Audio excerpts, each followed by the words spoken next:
السلام علیکم پیارے ناظرین۔ ایک دفعہ کا ذکر ہے کہ ایک شہر میں دو دوست رہتے تھے۔ ایک کا نام احمد تھا اور ایک کا نام شہریار۔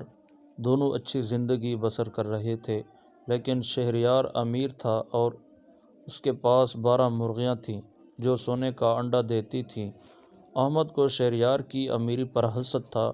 ایک دن احمد نے سوچا کہ کس طرح اس کی مرغیوں کو چرایا جائے تاکہ ایک دن وہ بھی اپنے دوست کی طرح امیر ہو جائے۔ پھر ایک دن احمد بہت ہمت اور کوشش کر کے شہریار کی ایک مرغی چرانے میں کامیاب ہو گیا۔ اگلے دن جب شہریار نے اپنی ایک مرغی غائب دیکھی تو بہت پریشان ہوا۔ اس نے اپنے ارد گرد محلے کے لوگوں سے معلوم کرنے کی کوشش کی، مگر کسی کو بھی پتہ نہ تھا کہ شہریار کی مرغی کس نے چرائی ہے۔ اگلے روز رات کو پھر یہی ہوا اور اب شہریار کی 12 میں سے 10 مرغیاں رہ گئی تھیں۔ شہریار کے ذہن میں ایک آئیڈیا آیا۔ وہ رات کے اندھیرے میں گھر کے خاص کونے میں چھپ گیا۔ اس نے دیکھا کہ اس کا دوست احمد ہی آدھی رات کو گھر میں گھس کر شہریار کی مرغیاں چراتا ہے۔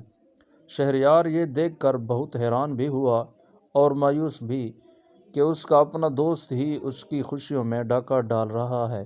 پھر کیا تھا، شہریار چور کو پکڑنے میں کامیاب ہو گیا اور احمد کو اس کے جرم کی سزا ملی۔ احمد کے ہاتھ سزا کے طور پر کاٹ دیے گئے۔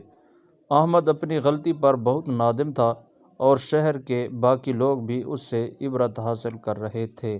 پیارے ناظرین، اس کہانی سے معلوم ہوا کہ ہر ہاتھ ملانے والا شخص دوست نہیں ہوتا۔ دوستو، ہماری حوصلہ افزائی کے لیے ہمارے چینل کو سبسکرائب کر دیں۔ شکریہ۔